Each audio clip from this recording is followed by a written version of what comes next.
These will be my final show.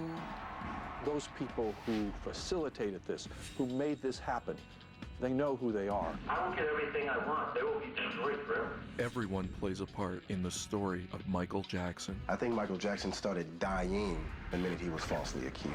I noticed that he seemed tired because of the rehearsing. Everyone has a piece of the puzzle. He did say, Deepak, have you heard of this thing that takes you to the valley of death and then brings you back? If we finally put them all together, what would we see in the big picture? All right, Michael Jackson is in the... Michael's body was placed on this gurney. Then the other family started to come. And she said, Frank, how is he? And I said, he didn't make it, Kate. She said, what do you mean? I said, I'm sorry, he passed. Michael was not going to get old. Michael did not want to get old. Michael was Peter Pan. It's a horrible Hollywood tragedy, an American tragedy, and a human tragedy. There are so many fragments of truth to put together when you unravel the mystery of Michael Jackson.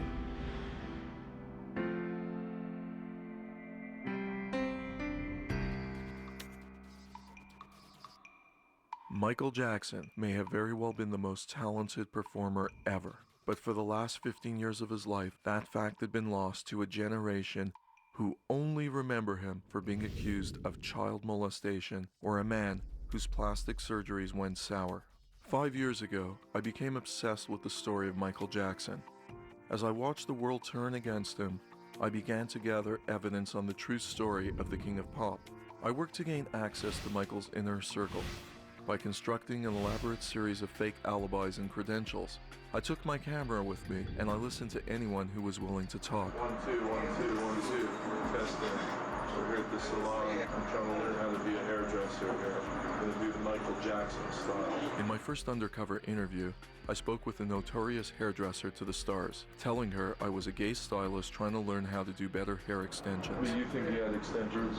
I don't think Michael would have used extensions if he would never got burned. You know, he had to use extensions because he had a big burn spot. What are you going to do? Every story I gathered was one more piece in the larger puzzle of Michael Jackson.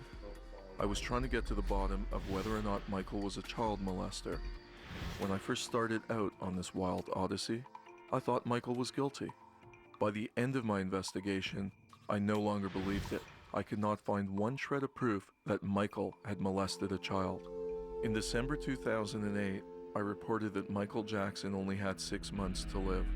6 months later, the King of Pop was dead.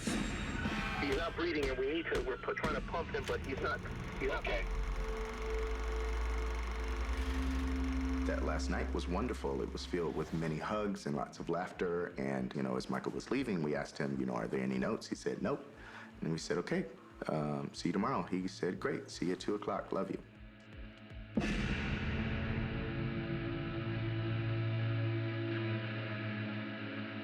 There were a few hours in there where you didn't know and you kind of hope and you're getting used to the idea, but still so devastating. Everybody was in shock. We didn't expect him to die. He was just a good guy, and very few people like him. They're very vulnerable, very sweet, very giving, love all people. People talk about his talent, and they should, because it is great. But I think, for me, more importantly, we lost a great person. And certainly I lost a good friend. My worst fear occurred when Michael died. Like the rest of the world, I was completely devastated. I had hoped his handlers would wake up and get him the proper medical help he desperately needed. Instead, they booked him 50 shows because his legendary wealth had been in sharp decline. And when I say this is it really means this is it. Michael was more than $400 million in debt. No matter what the final autopsy reports would reveal, I am convinced it was greed that killed Michael Jackson. It is my belief that had his career not been driven by a group of undesirable bankers, agents, and doctors during his final days, Michael would still be alive. Today, the focus revolves around his untimely passing. Like all his other fans, when Michael passed, I was determined to find out how he really died.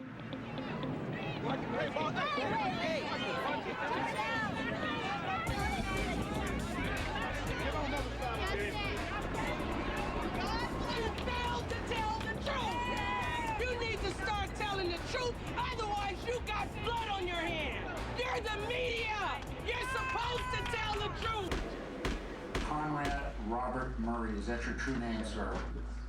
Counsel, wait for the reading of the complaint statement of rights. We're going to waive the reading of the complaint, Judge, and just enter our plea of not guilty to that complaint. All right, not guilty, please enter. Denial. The atmosphere was tense. It didn't last long, 20 minutes. Dr. Murray didn't speak much. When he got into the courtroom, he was basically about to cry. He seemed to be completely frightened by Michael Jackson's fans shouting at him, you are a murderer, you're a murderer, and really frightened and emotional about the whole thing. Dr. Murray is going to be remanded into the custody of the Sheriff's Department, and bail in this particular case is going to be set at $75,000. Now, one of the other restrictions that I'm going to put that I told the attorneys, I'm going to limit your practice of medicine. You may not, under any circumstances, use any anesthetic agent, such as specifically propofol. You're not to be using that, you're not to prescribe that, you're not to have it in any manner whatsoever. Do you understand that? Dr. Conrad Murray is accused of giving Michael a fatal dose of propofol, an anesthetic used to help him sleep on the night he died.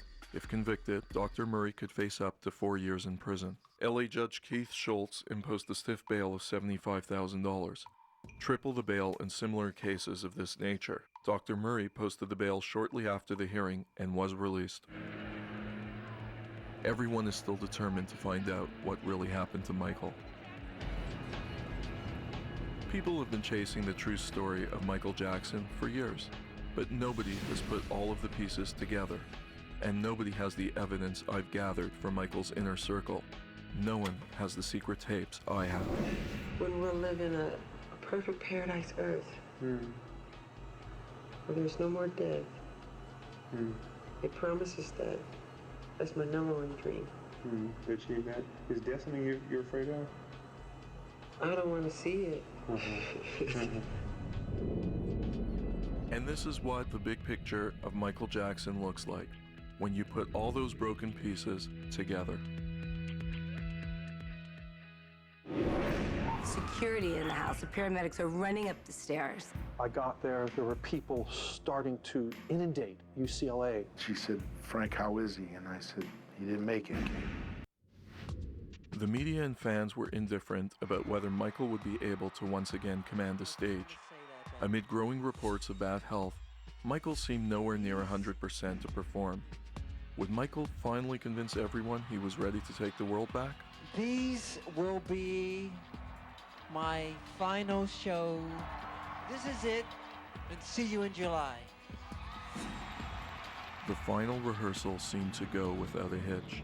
Hours later, Michael lapsed into a drug-fueled emotional breakdown.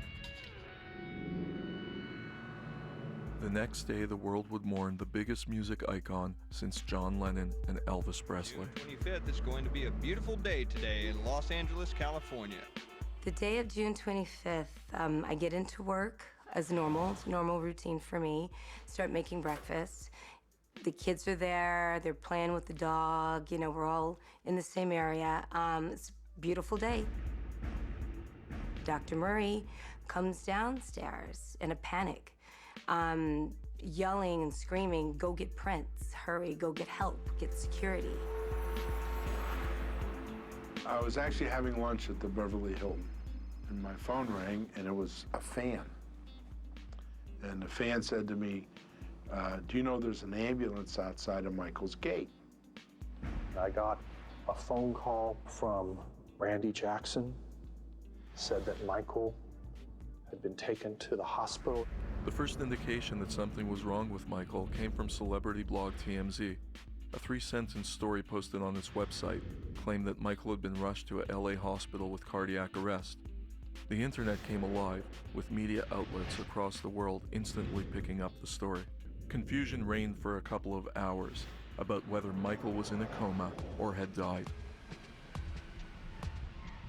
While I was waiting for my flight, in the terminal, you could start seeing the buzz. I mean, people were starting to watch TV, and Michael Jackson just went to the hospital.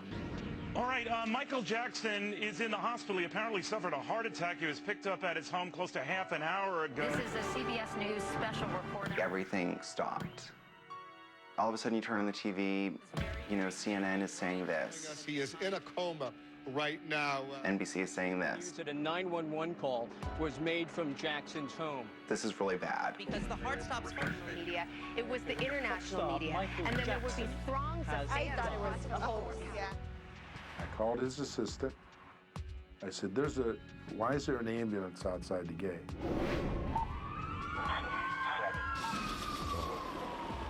The early afternoon was broken by a call from a division commander who was a field officer who let us know that we had a very famous celebrity that was transported to UCLA. Fire paramedic 33, what is the emergency? Yes, sir. I need an ambulance as soon as possible, sir. We have a gentleman here that needs help, and he's not breathing yet. He's not breathing, and we're trying to pump him, but he's not. Okay. Okay. How old is he? He's 50 years old, sir. 50. All right. Do you have him? Is he on the floor? Where's he at right now? He's on the bed, sir. He's on the bed. Okay. Let's get him on the floor. Okay. Okay. Let's get him down to the floor. I'm gonna help you with CPR right now. Okay. Yes. We have a personal doctor here with him, sir. Oh, you have a doctor there? Okay, so the doctor see what happened? Doctor, did you see what happened, sir? Sir, you just, if you can please. We're on our way. We're on our way. I'm just passing these questions on to my paramedics while they're on the way there, sir. Thank you, sir. He's pumping his chest, but he's not responding to anything, sir. Please. Okay. We're on our way. We're less than a mile away. We'll be there shortly. Thank you, sir. Thank you. Okay, sir. You know, at that very moment, I'm seeing paramedics in the house. I'm seeing the security in the house. The paramedics are running up the stairs. The children are crying, I'm crying, and we're holding hands and we're praying out loud. God, please don't let anything have happened to Mr. Jackson. Hundreds of media outlets descended on UCLA Medical Center within minutes. Huge crowds emerged outside the center, everyone anticipating the bad news. I got there were people starting to inundate UCLA. More and more reports coming in about the death of Mr. Jackson, but it was always saying it wasn't confirmed because I believe they were still at the hospital. What's going on? The doctors were behind a curtain and they were working on Michael, but it wasn't the kind of commotion that I would have thought would be taking place in a code blue. Then the other family started to come. TMZ reported LaToya arrived and wept openly. Soon after, other members of Michael's family started arriving. So we sat there for a few minutes and the nurse came out and I stood up and I said, how is he? She said, well, who are you? I said, well, I'm his manager, Frank DeLeon. And I could tell just the way she looked at me that it wasn't good. She went, he's been dead for a couple hours. He's brain dead. I said, no.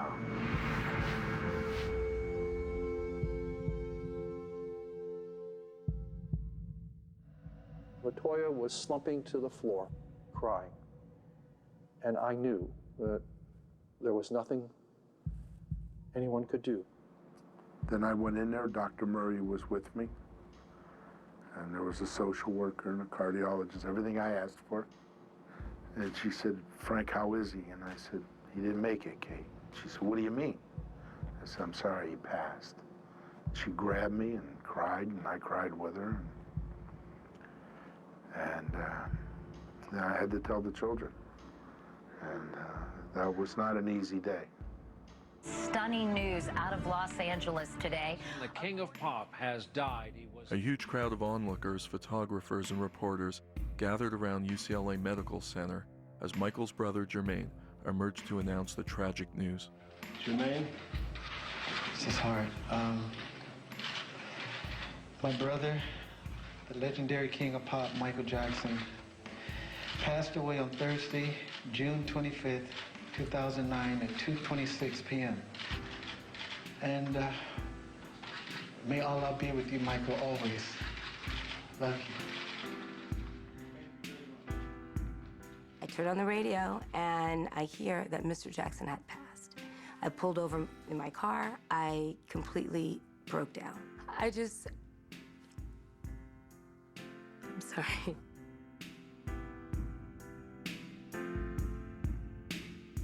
And I just locked myself in the bathroom and cried for literally 3 hours. When I realized that I would never see, hear from, or witness his genius, I just couldn't I still can't take it, you know.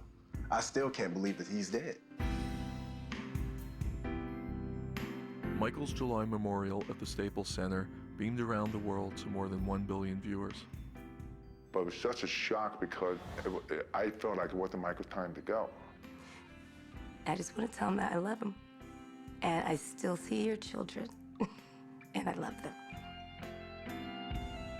An impromptu, emotional speech by Michael's daughter, Paris, was the most poignant and heartbreaking moment of the day. I just wanted to say, speak up, sweetheart, speak up.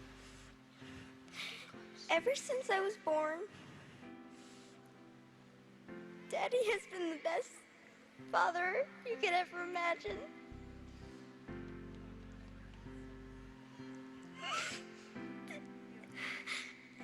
And I just wanted to say I love him so much.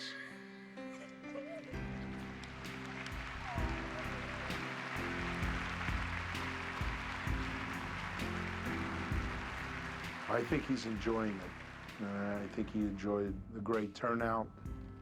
He enjoyed the great love that has been sent to him through all the fans and people that knew him. Yeah, I think he liked it a lot. I really do. Some people are satisfied just living life every day, and some people are determined to make other people happy through their art and what they do.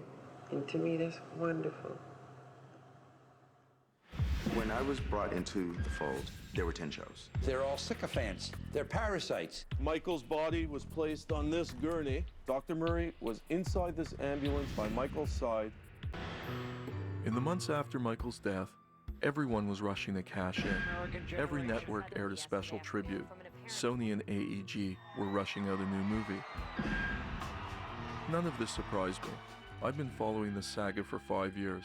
I've talked to dozens of Michael's friends and employees.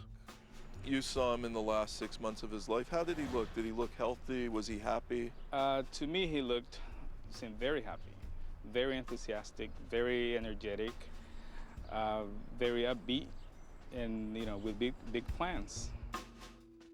I've gone undercover, and everything I discovered led me in December 2008 to predict that Michael had only 6 months to live. 6 months before Michael died, there were insurmountable factors that set his death in motion. Number 1, debt. Years of legal bills and extravagant living had tapped Michael dry. Record sales were not what they once were. Everyone around Michael needed a handout. There was a lot of stress with the money. He owed people a lot of money. Michael lived beyond his means. He also felt that he could leverage himself to any amount of money. Oh, you need money? Let's borrow it. Oh, well, we got equity here. Do you want that equity? Yeah, sure, why not? Even though he should have been, by all accounts, a very wealthy man, he didn't have people around him that were helping him to protect his assets. Michael needed a mega comeback to bring in new revenue. Then came the announcement for one last tour that would put him right back on top. This is the final curtain call. We were creating the This Is It series of concerts for London's O2 Arena. When I was brought into the fold, there were 10 shows. And then after the overwhelming response, then there was the decision, the collective decision, because Michael Jackson never did anything he didn't want to do, the collective decision to do 50. As soon as I heard about the concerts, the 50 concerts and his performing, I said, that's it. It's never going to happen. I don't think that Michael had the physical wherewithal to do 50 concert dates. And in fact, the people involved in negotiating said very clear he did not know that there was going to be 50 concert dates. He thought that it was going to be only 10. They had enough requests to do 85 shows. So they went to Michael and they said, look, we got a request to do 85 shows. What do you think? He said, I just want to tell you, and I want to be honest with you, Michael, so you get this right now. 50 shows doesn't get you out of debt. I said, we got to do a lot of stadiums to make this up, but we can get this all under control. And he was fine with that. I don't think Michael would have been fine with doing only 10 shows. You know, that would have been you know, not as many people.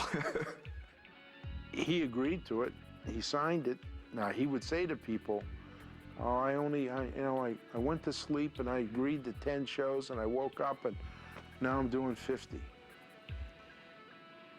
That's his way of saying,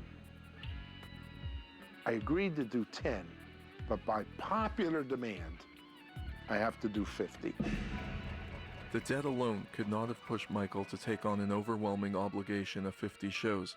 There was a second factor that never materialized: Michael's inner circle. People around Michael Jackson were what we call enablers. They had a lot to gain from him and a lot to lose from him. He was dependent and ruled by others, and that really contributed to his demise. He had ruthless people around him who found him to be extremely vulnerable. They're all sycophants. They're parasites, most of them financial parasites. He was surrounded by people who were just interested in how much money he can make for them. If he had an ache or pain, someone would say, take this. I ran out of this, can I have some more? Yes, of course. I mean, the guy had a couple doctors, so I don't think everyone knew exactly what he was taking. Of all the doctors around Michael in the last 6 months of his life, one in particular emerged as a powerful player: Michael's personal spokesperson, Dr. Tomei Tomei.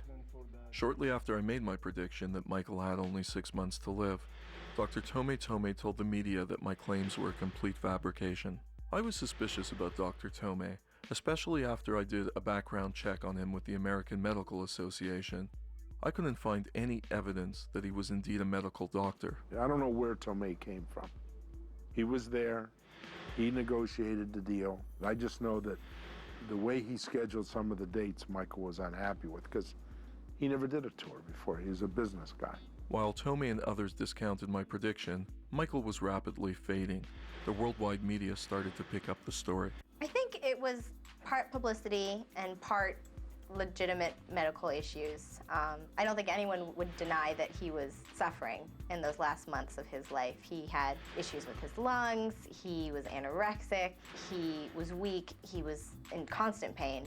I was amazed how Tomei Tomei argued that Michael had a clean bill of health, especially in light of events 2 weeks earlier, when Tomei told the media Michael was too ill to fly to testify in the multi-million-dollar lawsuit launched against Michael by the Prince of Bahrain. Despite growing reports, Michael passed a physical exam for the 50 shows that has since been called into question.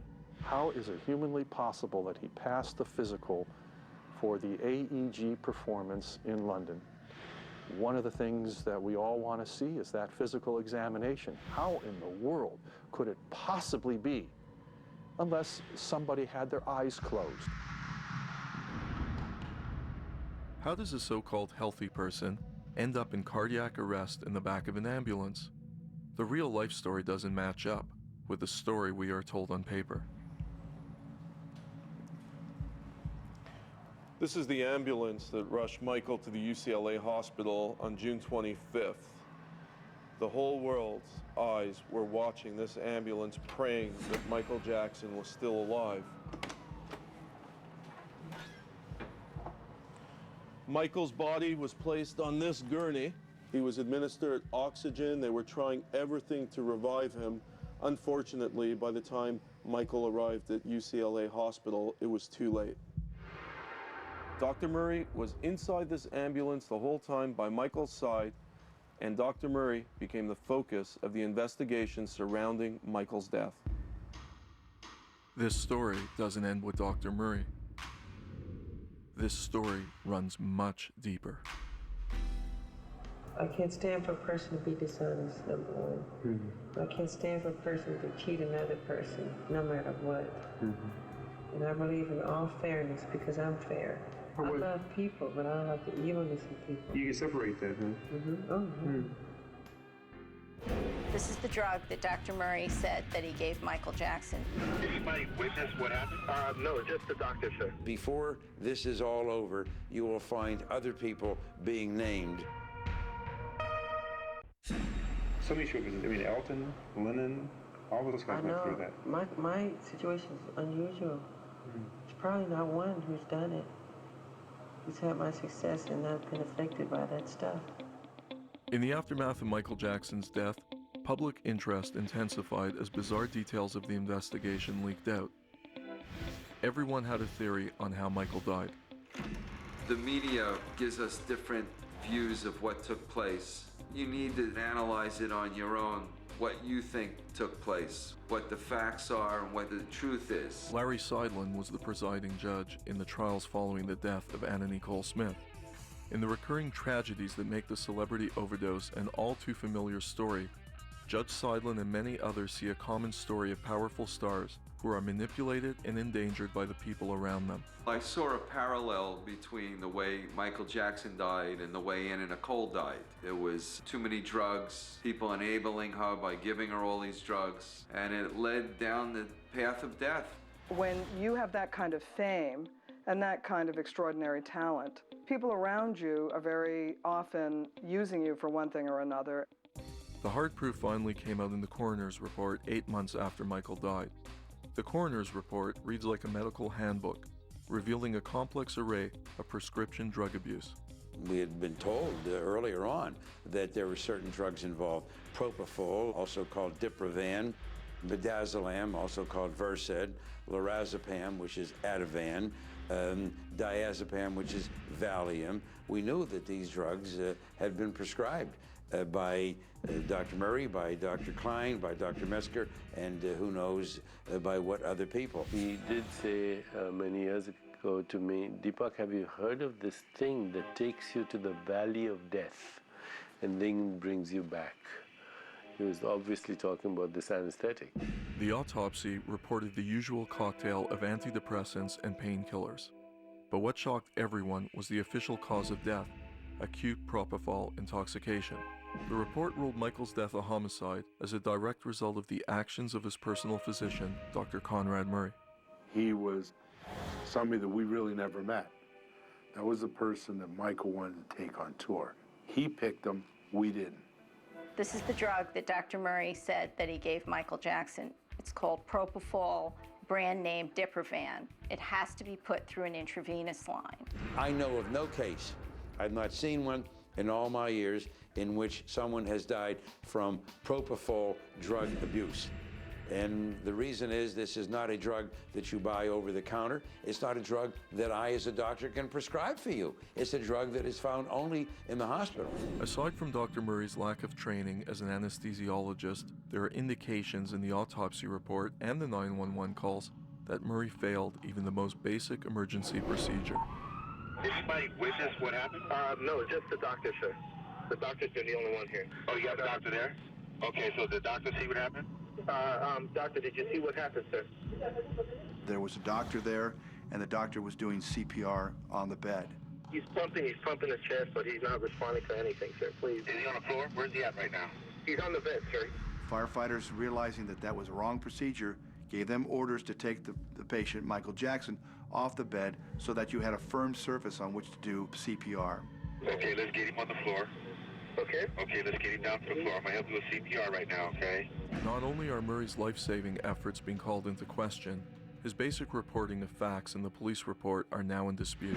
Conrad Murray told the police originally that at a certain point in that day, he found Michael Jackson having trouble.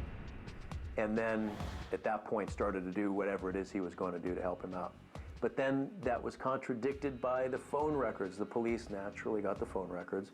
And when they saw the phone records, they realized that after that time that Conrad Murray gave as having first noticed Michael Jackson was in trouble, Conrad Murray was talking on the phone to other people.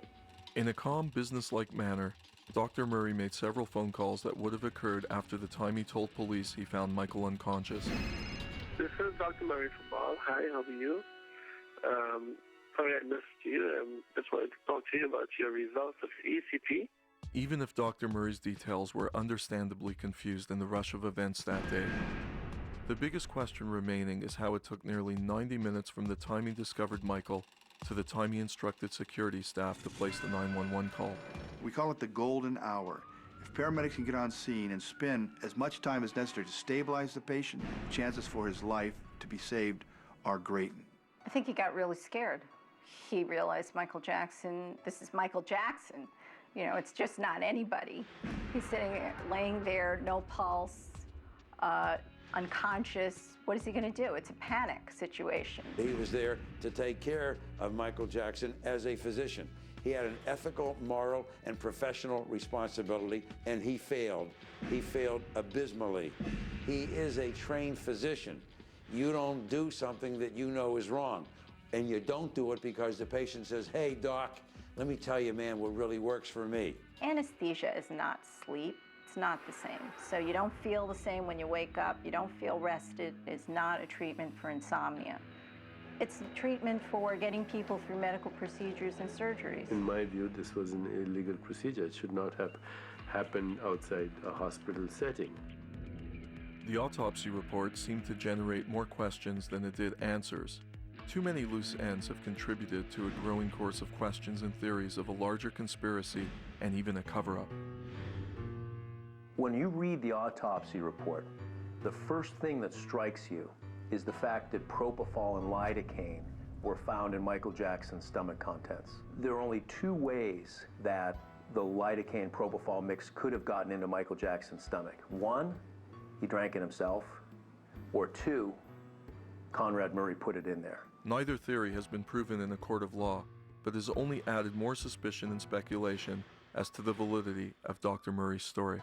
The dosage that Conrad Murray says he gave Michael Jackson is not believable. This is how much propofol we use to put somebody to sleep. To keep somebody Michael Jackson's size to sleep for hours, you would need at least 10 to 14 of these bottles. This is how much Conrad Murray says he gave Michael Jackson, 25 milligrams, to keep Michael Jackson asleep for 8 hours.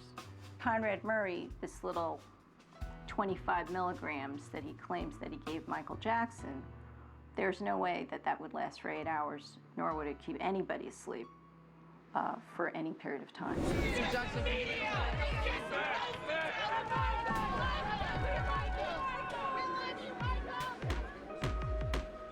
From whence cometh the propofol?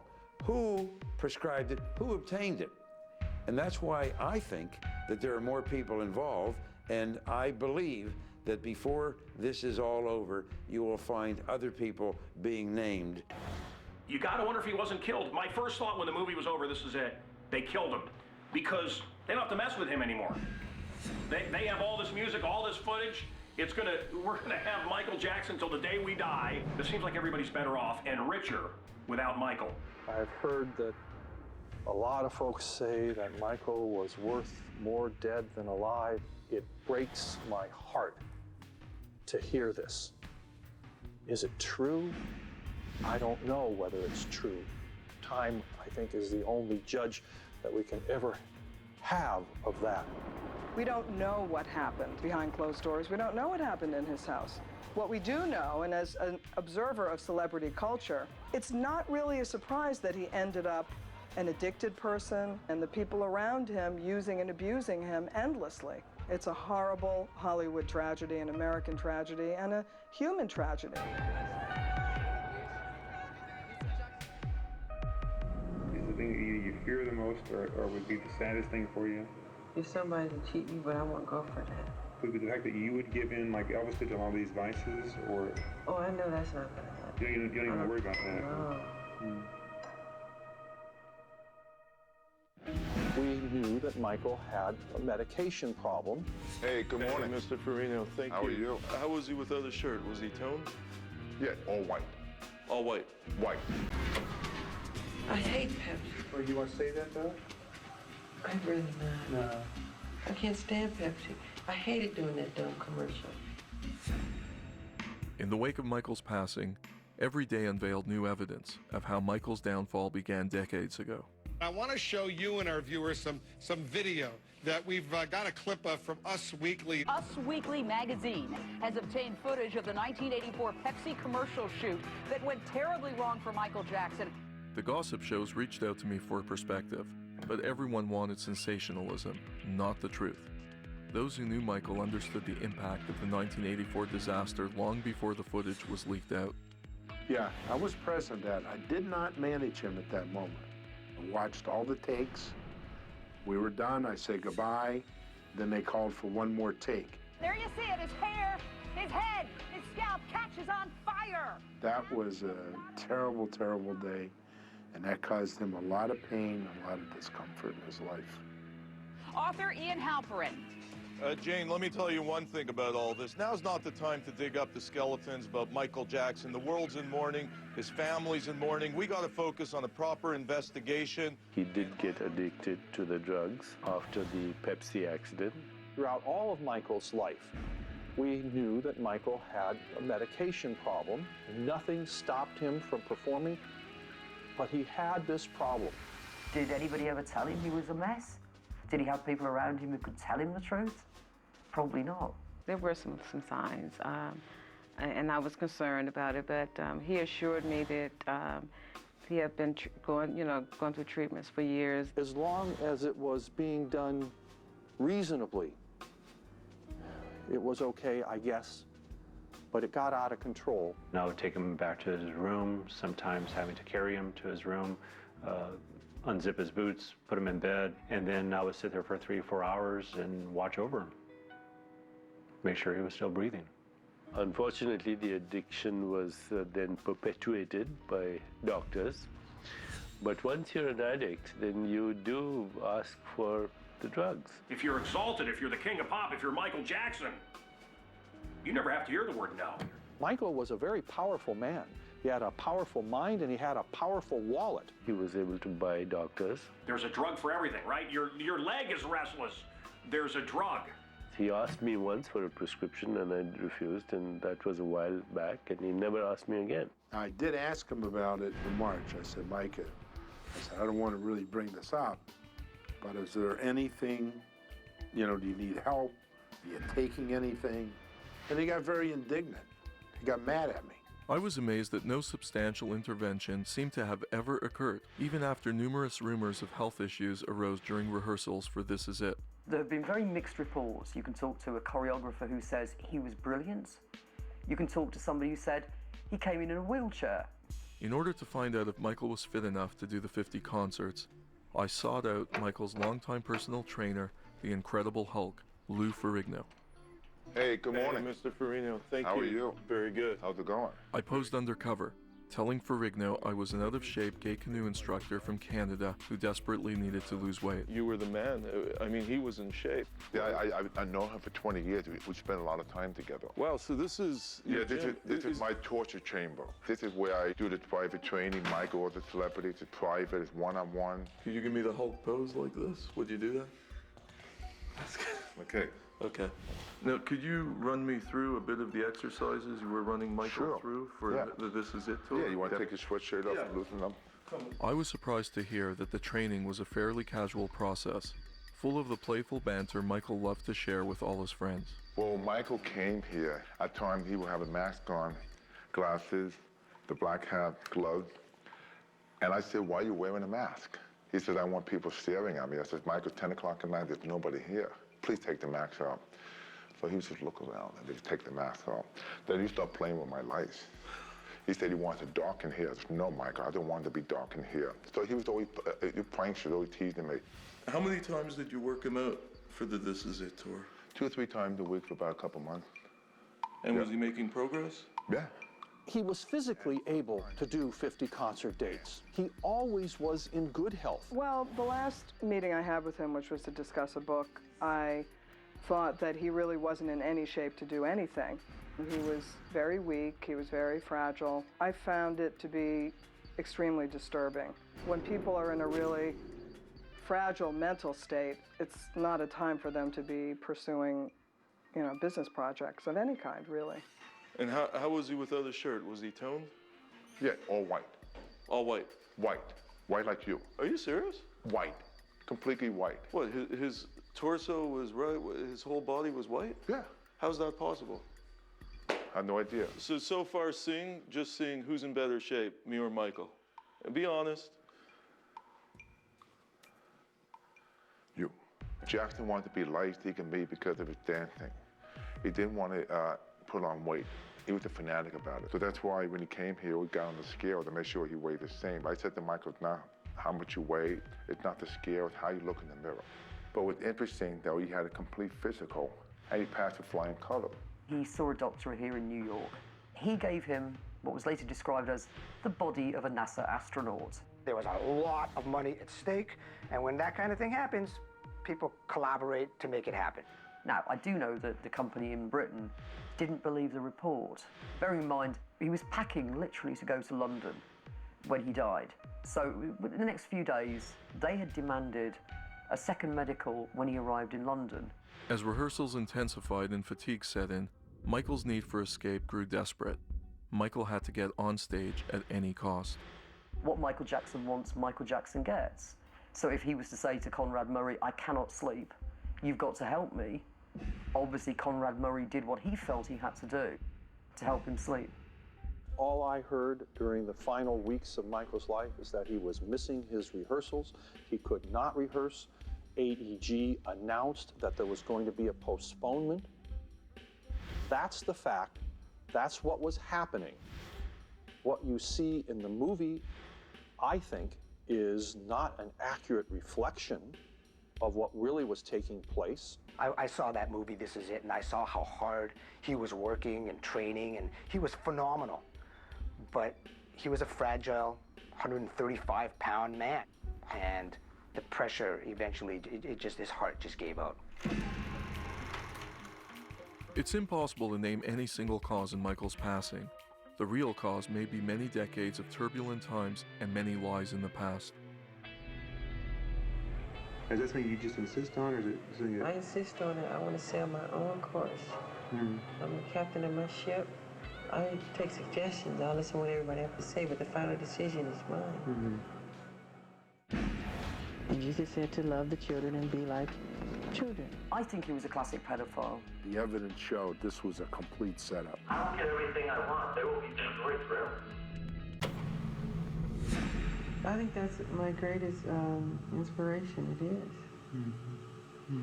Like, I mean, I love Disneyland and stuff, but I go there. Like 90% is me watching the kids. My involvement with the Michael Jackson case actually began on June 13, 2005, as a breaking news alert flashed on TV announcing that the jury had reached a verdict in Michael's child molestation trial. We, the jury, in the above entitled case, find the defendant not guilty of lewd act upon a minor child. The crowd outside the courtroom went wild. A woman released a white dove for each count Michael was acquitted. The prosecution had completely failed to even get one conviction. Michael was free. I was stunned. I thought this was another O.J. Simpson travesty, where a high-priced legal team helped the guilty celebrity walk free. There he is now, leaving the courtroom, waving to the fans. As the father of a young child, I found the idea that a sexual predator may have evaded justice repugnant. I decided on the spot that I was going to bring Michael to justice in some way. I was fuming. I thought we had another O.J. Simpson running around. I thought it would take me 2 weeks to nail Jackson, prove to the world that he was a child molester. Much of what I discovered did not present Michael in a positive light. I think he was a classic pedophile. He very often befriended the parents first, or he picked children who came from broken marriages, who were vulnerable. I remember just thinking how weird he was in every way. And certainly an adult man hanging with kids and rolling around with them and no parents around, it was freaky to me. The first allegations of pedophilia stemmed from the 1993 case of Jordan Chandler, after the boy's father, Evan Chandler, sued Michael Jackson for allegedly molesting his son. The investigation dragged out into a scandalous series of headlines. The tabloids went wild. After Jordan Chandler gave police his testimony, the DA's office subjected Michael to a rigorous physical exam in order to corroborate the accuser's description of Michael's body.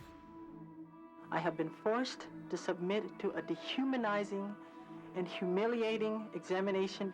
They served a search warrant on me which allowed them to view and photograph my body, including my penis, my buttocks, my lower torso, thighs, and any other area that they wanted.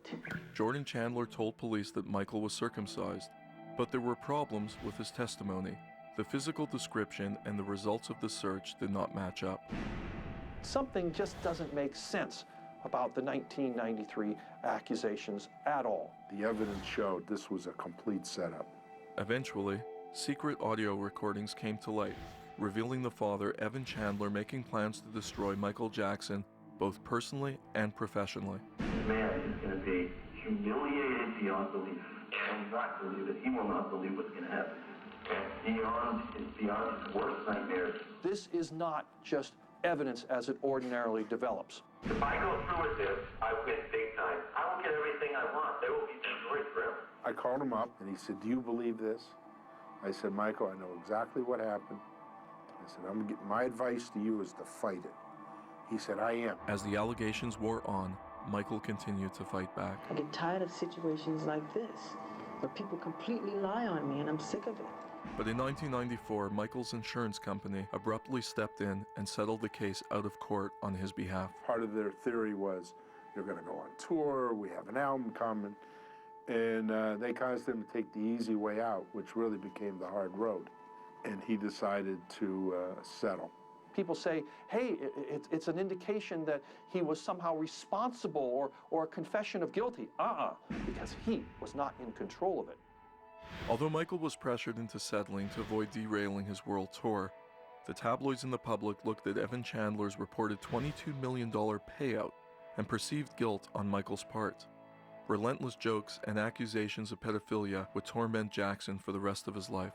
I think to all appearances, it was suggestive that he was, but people didn't realize that, you can have this obsession with children and be a child without having any sexual component to it. It was just kind of this place that fell straight out of your fantasies and dreams. I mean, there were movie theaters and bumper cars and carnival wheels and endless playtime. 4 years after the 2005 trial, I interviewed hundreds of Michael's friends and associates. The more people I spoke to, the more it became clear that Michael Jackson was an innocent man. I had the ability to be around Michael 24 hours a day, 7 days a week. I never saw anything inappropriate. If I had seen anything inappropriate at that time, I'd be the one to be slapping cuffs on Michael and take him down. A lot of people said, Michael, don't have any kind of connection with kids. And he was rebellious. Don't tell me to change my persona. Like most people, almost everything I thought I knew about the case was wrong. I'd been influenced to a great extent by the irresponsible and heavily biased reporting of journalists seemingly out to get Michael.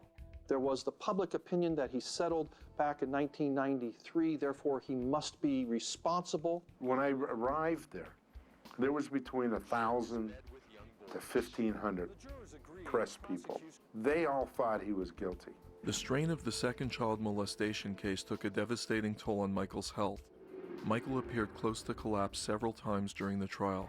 But not an emotion on his face. One can only imagine what roller coaster of emotions he may well have been going through. It affected his life, it affected his being. He was very angry and upset. I would get calls at 2:30 in the morning. Brian, why are they doing this to me?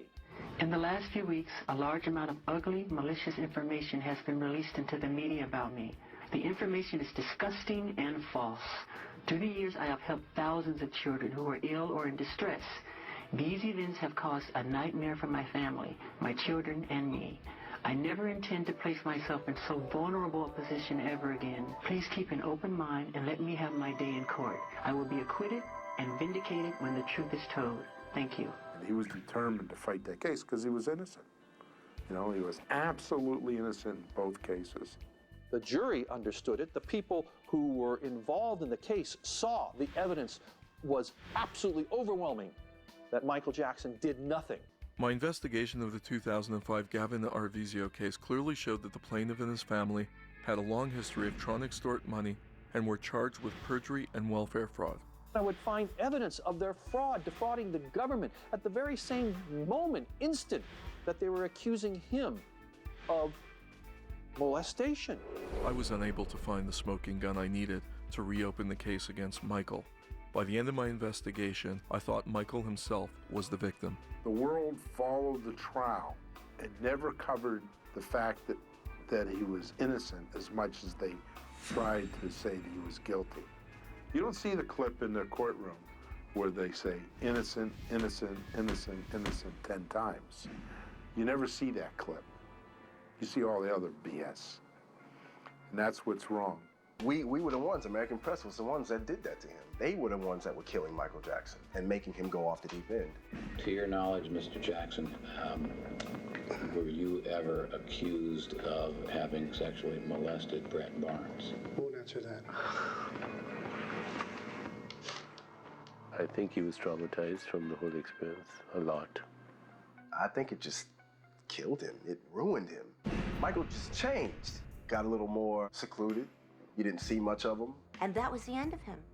I don't think he ever recovered.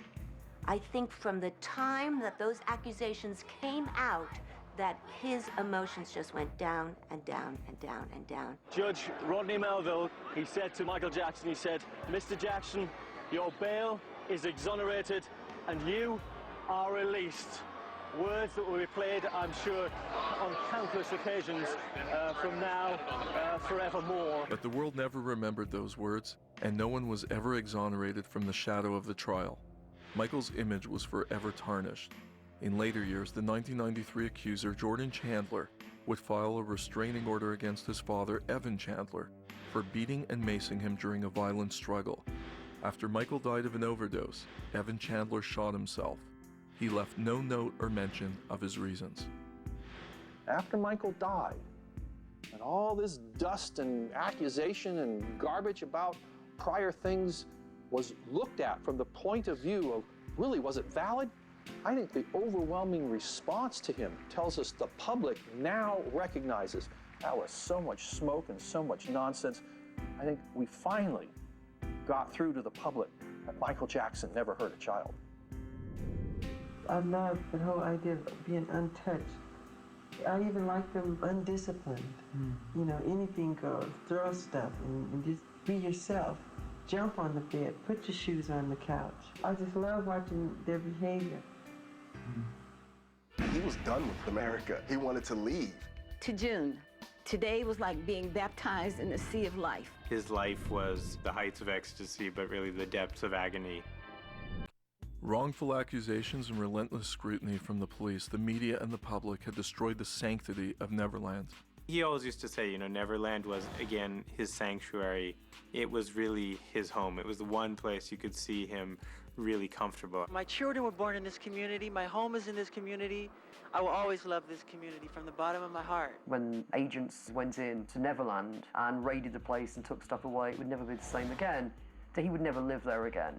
He decided to flee the spotlight of bad publicity in the U.S. His money woes, the accusations, all these things added to his terrible pain that he wanted to escape. He just disappeared.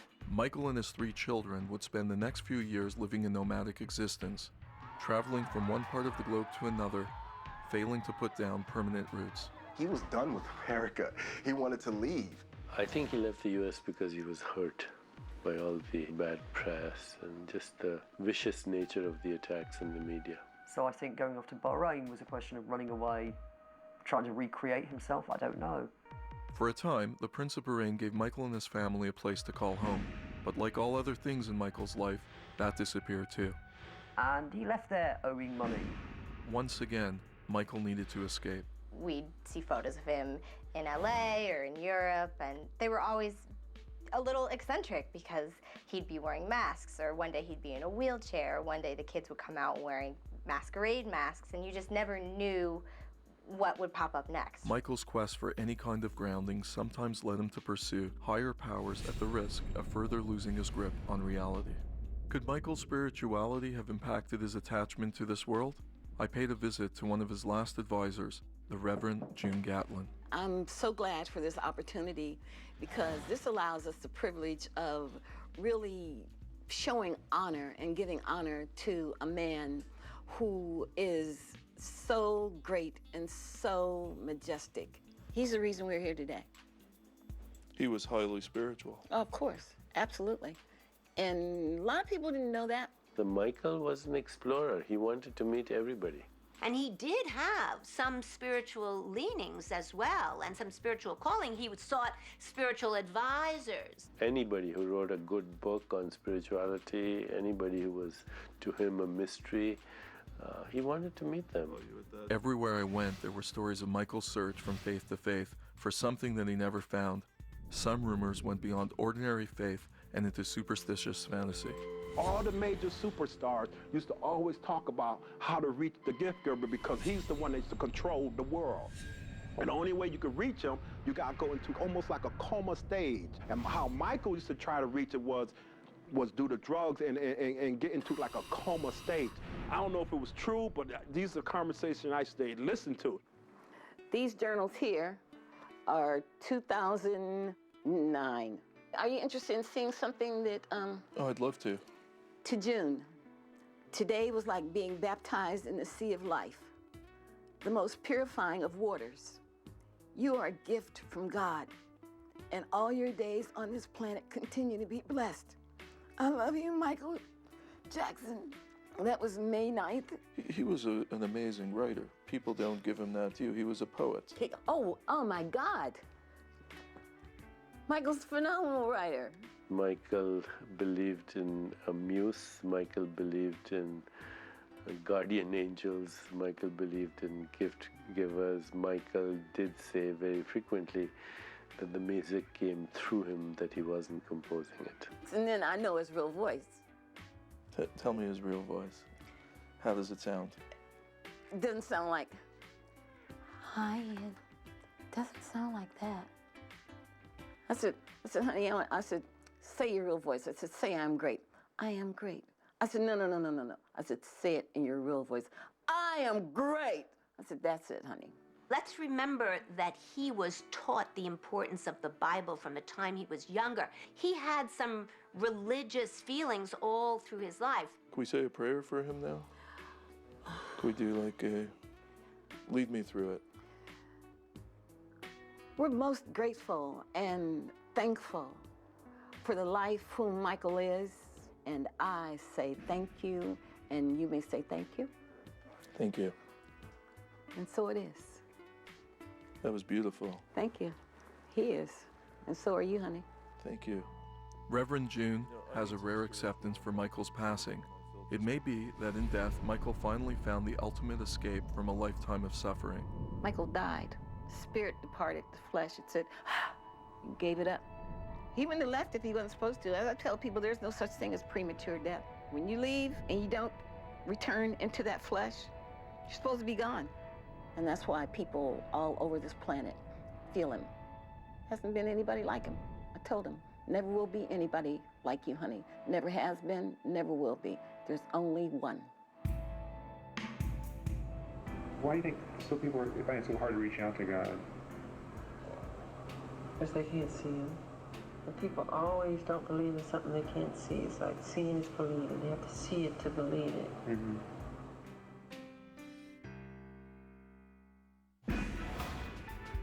The family situation is a recipe for disaster. He was both physically and verbally abused as a child. After Michael's death, there was an outpouring of love and support as the world grieved. But everyone was shocked by what they saw from the Jackson family. We all witnessed how when Michael was dead, you would think the father of Michael Jackson would show some kind of pain, but he's advertising his new record label that's coming out. Just days after Michael's death, Joe Jackson provoked outrage after speaking with CNN on the red carpet at the BET Awards. The last couple of days, I know it's been really tough for you guys. And? How low do you go? What about Janet and the rest of the family, the daughters and everyone? They're all doing fine. But I want to make this statement. This is a real good statement here. Marshall and I we owned a record company called Ranch Records. Right. Well, I thought that was the wrong time to make any announcements. Some of the family did what they thought. I don't know what they were thinking, because they also sold interviews.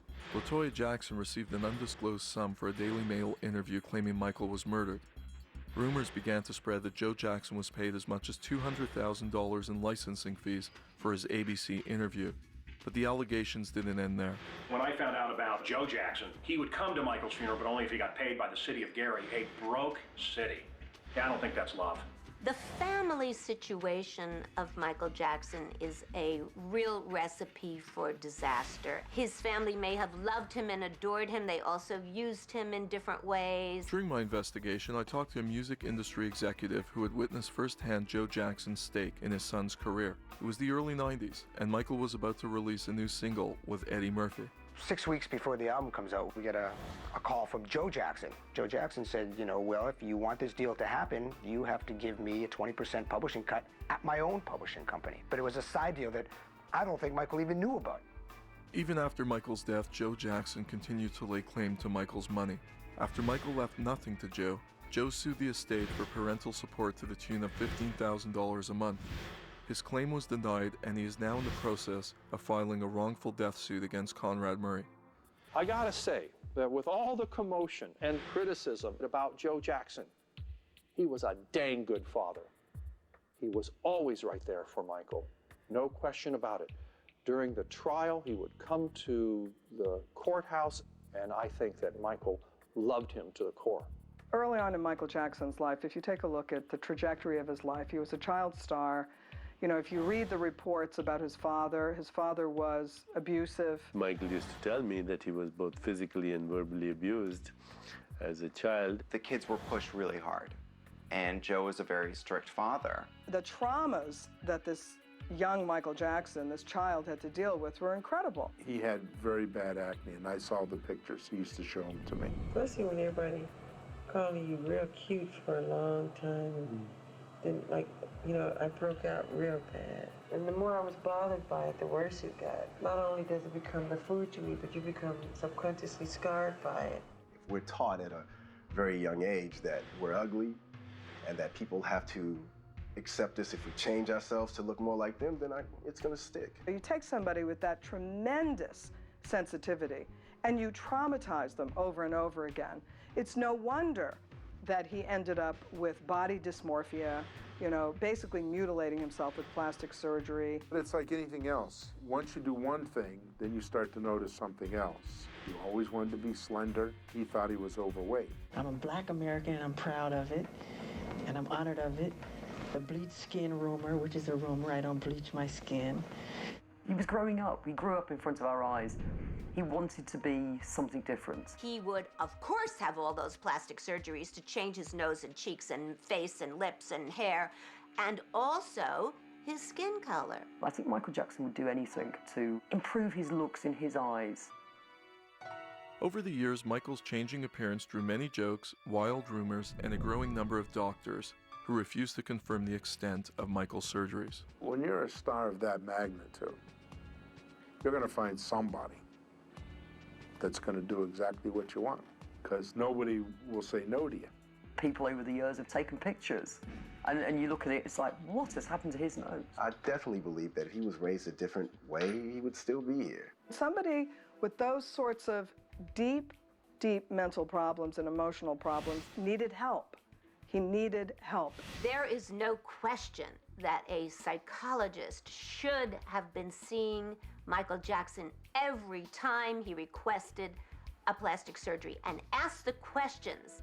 What is it that you're looking to do? Why are you not enough to yourself? You are okay as you are. In the end, there is no one face by which we remember Michael Jackson. It can be very tough being a child star. Because when you get taller, the whole world, like, they say, how dare you grow up on us? And if this marriage gets in the way of that friendship, then we'll put the marriage aside. He was the epitome of a single parent. Despite the enormous problems Michael had growing up with his family in the spotlight, Michael desperately wanted a new family of his own. And in 1994, while the accusations of pedophilia swirled around him, Michael married Lisa Marie Presley. The wedding took place secretly in the Dominican Republic, and for almost 2 months, publicists denied they were even married. People were immediately suspicious. It seemed to me that from a psychological sense, watching it, that the relationship and marriage with Lisa Marie Presley was just a sham. Why would Lisa Marie marry him? I still couldn't imagine those two having much of a romantic relationship, but maybe they did. The kiss on MTV was ridiculous. It was said afterwards that Lisa Marie wiped her lips She grew up in strange circumstances. Her father was, the most famous man on the planet. Her life wasn't normal. Michael Jackson's life wasn't normal. There you've got perhaps a meeting of two minds. And just think, nobody thought this would last. But it didn't last long. 2 years later, Lisa Marie filed for divorce citing irreconcilable differences. And while some people raised eyebrows at the abrupt and mutual separation, the real shock came soon after, when media reports broke that Michael had married a nurse named Debbie Rowe. Debbie was pregnant with his child. Michael Jackson did the right thing last night and married her. Oh yeah, he always talked about that. At some point in his life, he wanted to get married and have kids. He loved kids. They met at Arnold Klein, who's Michael Jackson's dermatologist. She was the nurse. They got chatting. Once again, Michael was married in a private overseas ceremony, this time on the Australian leg of the History World Tour. He needed a reputation boost. He'd married Liza Marie Presley, the King's daughter. That was falling apart. He needed children. He obviously made her an offer, which was obviously quite remarkable. And, Debbie took up that offer to bear his children. Whatever deal they made, I'm not a part of it, don't know anything about it, but knowing Michael, he wanted those children for himself. Immediately, rampant speculation spread about the legitimacy of the marriage, and while the couple repeatedly insisted that it was a normal union, by the time their second child was on the way, troubling signs started to emerge. Michael and wife Debbie Rowe Jackson are expecting a little girl. She had problems when she was pregnant with Paris, the second child, and she couldn't have any more children, at which point, Michael Jackson seemed to lose interest. So her use had gone as far as Michael Jackson was concerned. So Little Prince is going to have a sister? Yes. How about after that? Let's see. Give me a minute. Give me a minute. I'm getting old. Debbie and Michael divorced in 1999. Rumors surrounding the divorce say that Rowe was paid to give up full custody of the children. There's no indication she's seen the children since Michael Jackson died. I don't think she wanted them. She gave those children to Michael as a gift. That's what she said she did. She also said that it was she that demanded the divorce. My friendship with him is the most important thing to me. And if this marriage gets in the way of that friendship, then we'll put the marriage aside. He wanted the kids, he wanted to raise them. He wanted to be a single parent. Michael was an extraordinary father. It looked like a happy family. That impressed me more than anything. It's a great father, a wonderful father, very attentive, and he handled everything. He was the epitome of a single parent. Michael appeared to thrive as a single father with young children, but as the kids grew older, the world caught a glimpse of some of Michael's bizarre methods of parenting. In terms of being a father, I think there were a lot of conflicts. It is difficult for a boy man with arrested development to step into the role of father. Michael, sometimes being childlike, he didn't understand that actions that he did would be so controversial. I think for the kids being veiled, he was honestly trying to be a good dad. Michael did nothing minimal. He took everything to the extreme. He grabbed Blanket and took him out there.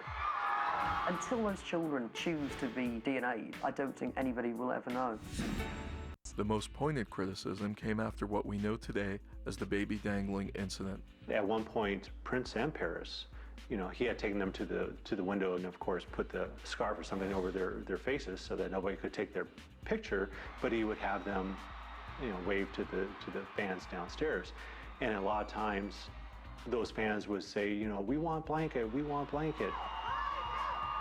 So Michael, just trying to appease the crowd below, at some point he grabbed Blanket, put a blanket over Blanket's face, and took him out there. A lot of fathers take their children and they toss them up into the air and they catch them. Now, is that responsible?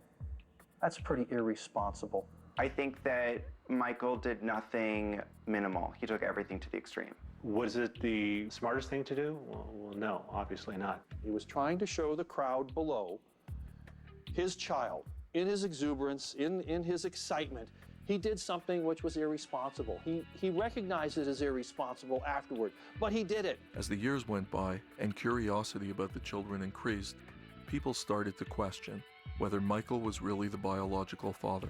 Of course, Michael always claimed they were his kids, but it's obvious by looking at them that they don't seem to have any of the features genetically that Michael had when he was younger, pre-plastic surgery. Throughout my investigation, I discovered that Michael was rumored to have solicited numerous sperm donors throughout the years, including Mark Lester, Arnold Klein, Marlon Brando, Omar Body, Johnny Cochran, Chris Tucker, and the late actor Robert Urich. A British child actor, Mark Lester, he came out and said that he was the father. I believe that Paris could be my daughter, and I'd be willing to take a paternity test. Michael Jackson asked me in a private conversation whether I would be willing to donate sperm on his behalf. Michael always told me that he was the dad of Prince and Paris. There was a surrogacy whereby Blanket, who was Prince Michael II, was born. Everyone has a different theory about who the biological father is for each of Michael's children.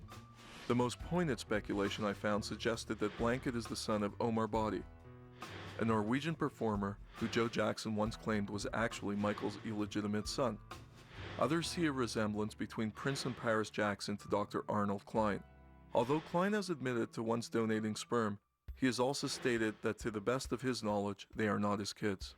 Looking at pictures of Harriet and Paris, there's a very strong resemblance between the two of them. Until those children choose to be DNA'd and choose to name the father, I don't think anybody will ever know. In the end and through my investigation, I believe it is most likely that Dr. Arnold Klein is Prince and Paris' sperm donor and that Omar Body is Blanket's. But does it really matter? Because Michael was the man they really called Dad. When I watched him with those kids, they were his whole life. So it's sort of almost irrelevant. Michael was a great father, a superb, hands-on dad. Nothing would ever take that away.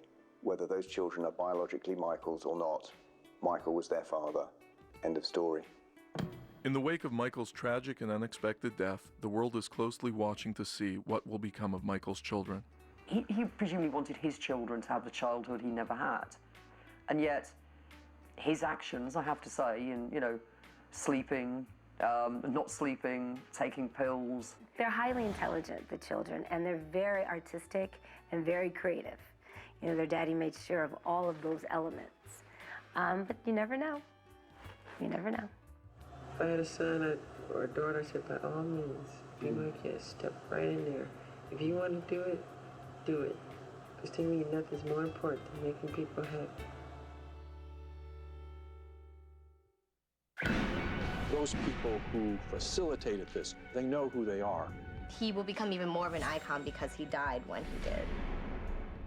Even in death, the saga of Michael Jackson continues to write itself. We watch his children grow up. We debate his legacy. Our cameras circle the courtrooms. The world cannot look away. The delay in the investigation of Michael Jackson has got everybody going, what's going on, as to who did what, when, where, and how. In writing the story of Michael Jackson, there are so many broken pieces to put together. Everybody has a little piece of it. Everybody sees a different cause of death. Those people who facilitated this, who made this happen, they know who they are. In my opinion, the doctor obviously must not have been paying attention. I think it was a genuine mistake on the part of the doctor. I mean, I would hold Conrad Murray responsible, and Michael Jackson himself. He wasn't stupid. He must have known he was pushing his luck. I told you, he was living on the edge. These things happen. Conrad Murray, he's nailed, and properly so, but he did not prescribe all those drugs. I'm talking about doctors doing these kinds of things. Michael was not going to get old. Michael did not want to get old. Michael was Peter Pan. I think there was a part of him that always envisioned dying young, and, in some ways that type of death would immortalize him. Beyond the numerous factors that caused the death of Michael Jackson, the greed, the drugs, the so-called enablers, there are glimpses in the bigger picture that the cause may have been Michael himself. Michael would put too much pressure on himself to perform. He was a perfectionist. There's no question about that. When he was on the stage, he took over. And this kind of perfectionist aspect of his life presented terrible complications. I think he committed the kind of suicide that we know of where people do things such that they will die. I can't think that you know, all of the years of enduring, you know, the sort of scrutiny and inaccuracies and accusations helped. As the facts of the case pile up, Michael's story becomes larger. We comment and speculate worldwide, and in the bigger picture of Michael Jackson, we begin to see ourselves. He's sort of the quintessential American music icon. He's fascinated people ever since he was one of the Jackson 5. He's been an endless source of wonder and of gossip. He will become even more of an icon because he died when he did. So a lot of people would go as far to say that Michael Jackson is our popular culture. I mean, really, you look back the past 20 years and people can say whatever they want. They can criticize him for his plastic surgery, for the way he dressed, his antics, whatever, say whatever you want. We're still talking about him. He made an impact on the entire world. How many people can you say that about? And he was weird. So obviously we loved him for all that. Well, as a human being, he was a very, very gentle, kind, giving person. I have to go back to when I was a kid. Yeah, there was Madonna. Yeah, there was all those artists that you're talking about, Prince and so on and so forth. But to me, Michael Jackson was an entertainer. And as an entertainer, I doubt very much there'll ever be anybody as great as he was. He had talent beyond talent. This man wrote, composed, produced, arranged, danced, choreographed, acted. You know, I mean, I can go on and on and on. Entertainer should have a picture of Michael Jackson right beside it in every dictionary. I'm sorry. There was a time when I condemned Michael Jackson because I really didn't know who he was, because I didn't know the true story. And after 5 years piecing it together, I finally understand what the world has lost. No artist had that kind of genius in this lifetime. And if it does happen in my lifetime, it's gonna happen when I'm gray and old. I don't think the world will see another Michael Jackson, not in this lifetime. I wanted to be so much more, but I didn't have the chance and the time to perfect it the way I want to.